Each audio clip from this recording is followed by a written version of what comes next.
I never thought I'd be that girl, the one who ditches her husband after getting a glow up, only to come crawling back. But here I am, Caitlyn, 33, staring at my phone for the 100th time today, waiting for Kevin to text me back. He won't. I know he won't, because he hasn't replied to a single message in weeks. And honestly, I can't even blame him. It all started last year when I fell into this weird funk. My job was stressing me out, like wake up in the middle of the night panicking kind of stress. Kevin, being the supportive husband he was, God, it hurts to use past tense, suggested I try working out to help with my mental health. He'd gone through something similar before we got married and said the gym saved him. At first, I was like, really? The gym? That's your solution. But I was desperate enough to try anything. We started going together. Kevin had been in decent shape for years, not like those mega-muscled guys you see flexing for Instagram, but healthy, you know? I'd always been what my mom called curvy, which was her nice way of saying chubby. Kevin never seemed to mind. He always told me I was beautiful, and I believed him because he looked at me like I really was. The first few weeks at the gym were brutal. I felt like everyone was staring at me, judging the chunky girl huffing and puffing on the treadmill.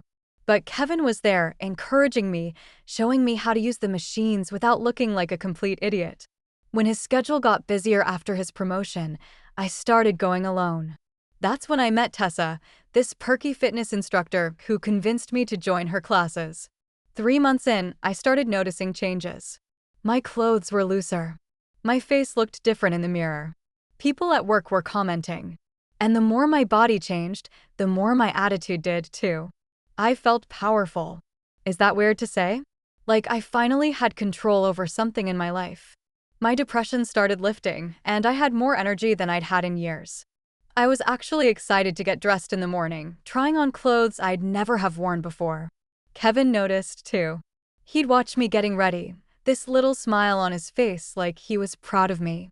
He started initiating sex more often, which was nice, but something felt different. I was different. I started going out more. Tessa invited me to these fitness group happy hours, and suddenly, I had this whole new social circle, people who only knew the new me, not sad, chunky Caitlyn who used to stress eat a pint of ice cream after work. Men would buy me drinks, they'd flirt, and between us, I ate it up. Kevin started noticing that too, but not in the same proud way. We'd be at a mutual friend's place, and I'd catch him watching me talk to other guys. He never said anything at the time, but I could tell it bothered him. Did that stop me? Nope. If anything, it made me push boundaries more. Like, hello, I'm still the same person, just in a better package. You don't get to be jealous now. Home life started changing too. I was busy, gym in the morning, work all day, sometimes another class, or happy hour after.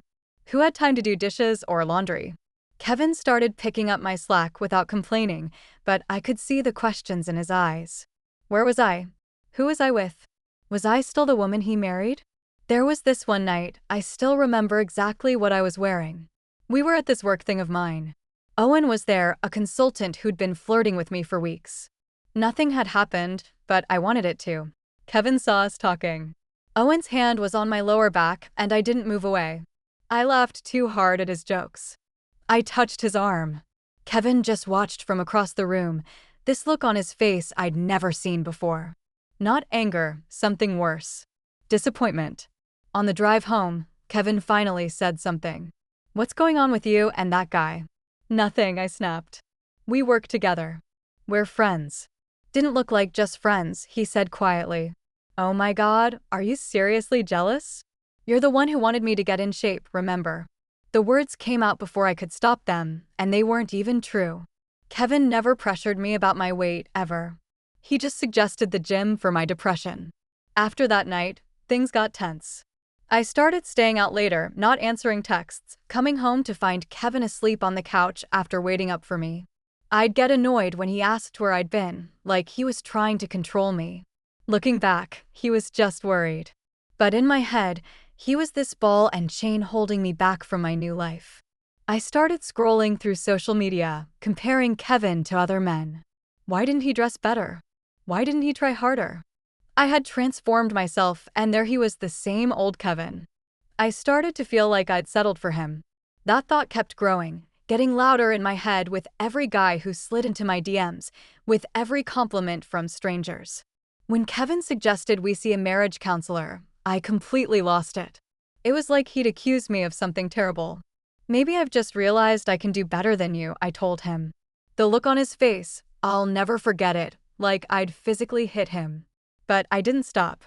I kept going, saying all these horrible things about how I'd settled for him, how I was just with him because I didn't think I could get anyone else when I was heavier. I didn't mean any of it. Not really. I was just drunk on attention, addicted to how good it felt to be desired. But in that moment, I convinced myself it was all true. And Kevin, he just listened. Didn't even fight back. When I was done, he simply asked, "Is that really how you feel?" And God help me, I said yes. A week later, I filed for divorce. The look in Kevin's eyes when he was served the papers, I pretended not to care, but it haunted me at night. Still, I convinced myself this was my moment, my time to live the life I deserved. I moved out of our place immediately, found a cute little apartment downtown that I could barely afford. I wanted to start fresh, new body, new home, new life. I blocked Kevin on everything except email and told him to only contact me through our lawyers. I was so cold about it, so businesslike. I remember him calling me like 20 times that first night. I didn't answer once. I was out with Tessa and some of the gym crew celebrating my freedom. They didn't know the full story, just that I was leaving my marriage to find myself, or whatever garbage I was spouting. Tessa kept buying me shots, telling me how brave I was. The worst part? I started believing it, like I was this feminist hero for walking away from a perfectly good husband who loved me. I actually posted this cryptic quote on social media about outgrowing relationships, with a selfie of me looking thoughtful but sexy. Got like 200 likes. Kevin's friend Kyle texted me after seeing it, called me heartless. I blocked him too. During those first few weeks, I felt high on possibilities. I downloaded dating apps. I started talking to Owen more at work. I bought new furniture and posted new chapter photos. I changed my hair, got highlights, bought clothes I couldn't afford. I was creating this whole new identity as hot single Caitlyn. Meanwhile, our divorce proceedings were moving forward, and I was making things difficult at every turn. I wanted half of everything, including Kevin's savings from before we were even married. My lawyer kept trying to rein me in, but I was out for blood. Owen asked me out properly about a month after I left Kevin. Our first date was at this trendy restaurant I'd always wanted to try, but Kevin thought was overpriced. Owen ordered expensive wine, complimented my dress, touched my leg under the table. It was exactly what I thought I wanted. We ended up at his place that night. The whole time with Owen, I kept making these mental comparisons to Kevin. Owen's apartment was sleeker. Owen's job was more impressive. Owen's body was more toned. But Owen didn't ask how I was sleeping. He didn't remember how I took my coffee. He didn't look at me the way Kevin did, like he could see all of me, not just the packaging. Still, I doubled down. I started posting photos with Owen within weeks. I knew mutual friends would see them and tell Kevin. I wanted him to know I had upgraded. I wanted it to hurt him like I was hurting, because despite all my bravado, there was this hollow feeling growing inside me that I refused to acknowledge. 3 months into our divorce process, I had a mandatory mediation meeting with Kevin. It was the first time I'd seen him in person since I left. I walked in with my hair done, wearing my most expensive outfit, ready to be cold and distant. But Kevin, he looked good, calm. He'd gotten a haircut, lost a little weight. He was polite to me, even smiled at the mediator's lame jokes. Meanwhile, I was a mess inside, hands shaking, voice tight. I expected him to fight me on everything, but he didn't. He agreed to most of my demands with this quiet dignity that made me feel small. At one point, his lawyer whispered something to him, and he shook his head and said, "No, it's fine. She can have it." They were talking about our wedding album, the one I demanded just to be spiteful, knowing he was the sentimental one who'd want it. After the meeting, I tried to talk to him in the parking lot. I had this sudden, desperate need to know he was hurting too. "So, you're really okay with all this?" I asked. He looked at me for a long moment. "No, Caitlyn. I'm not okay, but I'm going to be." Then he got in his car and drove away. No drama, no begging, no tears. And for some reason, that devastated me more than anything else. That night, Owen canceled our plans last minute, something about a work emergency. I sat alone in my expensive new apartment, scrolling through old photos of Kevin and me. There was this one from 3 years ago at his parents' anniversary party. I was heavier then, wearing this blue dress I'd never fit into now, but the way we were looking at each other, like nothing else in the world mattered. I couldn't remember the last time I felt that way with Owen, or if I ever had. I called Owen, suddenly needing reassurance. He didn't pick up. I called again an hour later. Still nothing. I drove by his place, something I'm not proud of. There was another woman going into his building. She was gorgeous, model thin, younger than me. I watched them hug in the lobby before the elevator doors closed. I cried all the way home. Not because I loved Owen, I didn't, but because everything I thought I wanted was turning out to be so empty. The divorce was finalized faster than I expected. Kevin didn't contest anything in the end. At the final signing, his lawyer handed me an envelope along with the papers. "Kevin asked me to give you this," she said. Inside was a short note. "I hope you find what you're looking for." I really do. No anger, no bitterness, just kindness I didn't deserve. I cried in my car for an hour afterward. Owen and I fizzled out a few weeks later after I found out he was seeing 3 other women at the same time. "I thought we were casual," he said, looking genuinely confused when I confronted him. "You just got out of a marriage. Didn't think you wanted anything serious." The thing is, I didn't know what I wanted anymore. My new dream life was nothing like I'd imagined. Dating was a nightmare, just an endless parade of guys interested in my body, but not in me. My work suffered because I was distracted and emotional. Even the gym, which had been my sanctuary, didn't feel good anymore. Every time I went, I remembered how Kevin had been the one to encourage me to go in the first place. 6 months after our divorce was finalized, I heard through mutual friends that Kevin had moved to a new apartment, gotten a promotion, joined a hiking club. He sounded happy. Meanwhile, I was spending Friday nights alone, watching our old favorite shows, wondering where it all went wrong. That's when I decided to call him. I was desperate, lonely, full of regret. I hadn't planned what to say, so when he actually answered, I just started crying.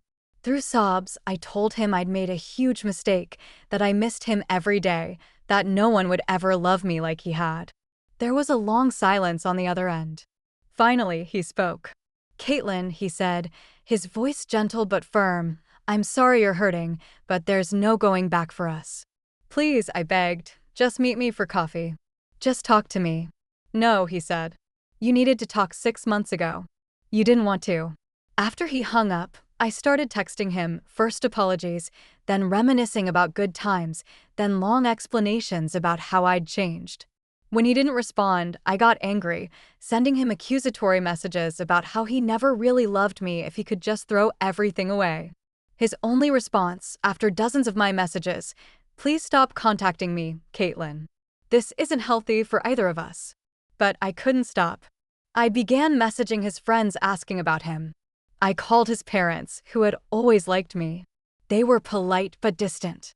His mom said, "Kevin's doing well, dear. I think it's best if you let him move on." The sadness in her voice made it clear I was no longer the daughter-in-law they had loved.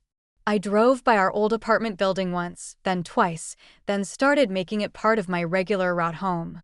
I joined his hiking meetup group, showing up in new expensive gear, hoping to run into him. He never came to those meetups. Later, I found out he'd left the group after the organizer warned him I had joined. I was becoming someone I didn't recognize, desperate, obsessive, pathetic. But I couldn't stop.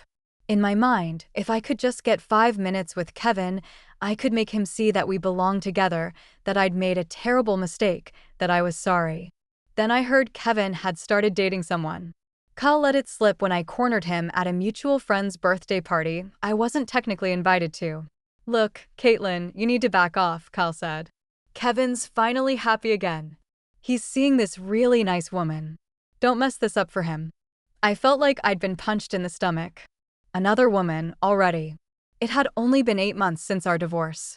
Meanwhile, I had gone on dozens of first dates that went nowhere. The idea of Kevin with someone else made me physically ill. I found her on social media easily enough. Her name was Michelle. She was pretty in this natural, unpretentious way. Not as fit as me, not as polished, but her smile was genuine. There were photos of them hiking, their heads close together, looking at something off camera. She'd captioned it, "Best tour guide ever." I messaged her. I'm not proud of it. I told her I was Kevin's ex-wife and that we were working on reconciling, that he was confused and not over me yet. I suggested she back off if she didn't want to get hurt. She never responded. Instead, Kevin called me that night, angrier than I'd ever heard him. "Don't ever contact Michelle again," he said. "Don't come by my apartment. Don't join my groups. Don't ask my friends about me. It's over, Caitlyn. It's been over for a long time. She's not right for you," I said, my voice small. "You don't get to decide that anymore," he replied. "If you keep this up, I'll get a restraining order." The finality in his voice finally broke through. This wasn't a temporary separation. This wasn't a break we'd come back from. Kevin had moved on completely, and I was just the sad ex who couldn't let go. After that call, things got worse for me. Friends started avoiding me. Apparently, everyone knew about my desperate attempts to get Kevin back. Tessa, who had been my confidant during the divorce, stopped returning my calls after I drunk texted her one too many times about Kevin. I was drinking more, working less. My boss called me in for a performance discussion. I nearly lost my job. The gym, once my happy place, now felt like a mockery of everything I'd lost. I still looked good physically, but inside I was falling apart. One day, about a year after our divorce, I was at the grocery store when I saw them, Kevin and Michelle, shopping together, his arm around her waist as they debated what cereal to buy. They looked so comfortable together, so at ease. Kevin was laughing at something she said. I hadn't seen him laugh like that in years, even when we were happy. I ducked behind a display, watching them.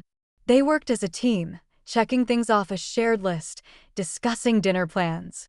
They looked like Kevin and I used to before I got fit, before I got selfish, before I threw everything away. As they headed toward checkout, Michelle spotted me. She whispered something to Kevin, who tensed visibly. He looked over, met my eyes for a brief moment, then deliberately turned away, guiding Michelle to a different checkout line. It was a small gesture, but it said everything. He wouldn't even acknowledge me anymore. I was nothing to him now. I left my half-filled cart in the aisle and ran to my car, sobbing. That night, I got drunk alone and sent Kevin one last long message, part apology, part accusation, part desperate plea. I poured out everything, how much I regretted leaving, how dating was terrible, how I'd realized too late what we had. The next morning, blurry-eyed and hungover, I saw he'd responded with just 2 sentences. "I forgive you, Caitlyn. Please seek help and move on with your life." It wasn't what I wanted, but it was what I needed to hear. He forgave me, but he didn't want me back. He had found happiness without me, and I was still stuck, unable to move forward, trapped in the consequences of my choices. A few weeks later, I heard Kevin and Michelle had gotten engaged. The news came through a mutual friend who thought I would want to know. "Are you okay?" she asked carefully. "No," I admitted, but that's not Kevin's problem anymore. It was the first honest thing I'd said in a long time. I wish I could say I had some miraculous turnaround after that I found myself, found happiness, found someone new. But real life isn't that neat. I'm still alone, still regretting what I threw away, still fighting the urge to drive by his place or check Michelle's social media. Kevin's married now. I saw the wedding photos, not because I was invited, but because they were shared by mutual friends. He looked happier than I'd ever seen him. His parents, who once loved me like a daughter, beamed beside him. They had fully embraced Michelle, just as they had once embraced me. Meanwhile, my apartment feels emptier than ever. The dating apps on my phone sit unused. The body I worked so hard for, the body that I thought would bring me everything I wanted, just feels like a shell now. Sometimes I catch myself wondering if Kevin would want me back if I gained the weight again, as if that would somehow restore the person I used to be, the person he loved. My therapist says that's not how it works. Yes, I finally started therapy, too late to save my marriage, but maybe not too late to save myself. She says I need to stop defining myself through Kevin's eyes, either the wanting or the rejecting. That I need to figure out who I am without him or any man validating my existence. It's hard work. Some days I still wake up reaching for him. Some days I still draft messages I'll never send. But slowly, I'm accepting that there are consequences to our choices that can't be undone. That sometimes I'm sorry isn't enough. That people move on and we have to let them. Kevin has his new life, a life that once included me but doesn't anymore, a life that by all accounts is happy and full. And in my darkest moments of honesty, I can admit that he deserves it.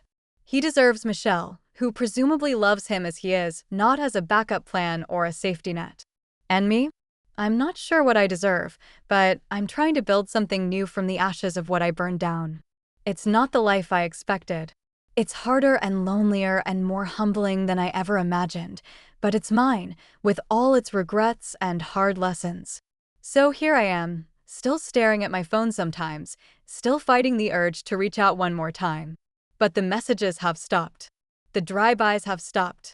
The social media stalking has mostly stopped. Not because I've healed completely, I haven't, but because I finally understand that you can't force someone to love you again, especially when you were the one who stopped loving them first. If I could go back and tell myself one thing, that version of me who was intoxicated with attention and new possibilities, I'd say this: the grass isn't greener on the other side, it's greener where you water it. But I can't go back. None of us can. We can only go forward, carrying our regrets, hoping to do better next time, if there is a next time. For now, I'm just trying to be okay on my own, to find value in myself that isn't tied to how I look or who wants me. Kevin has moved on, and someday maybe I will.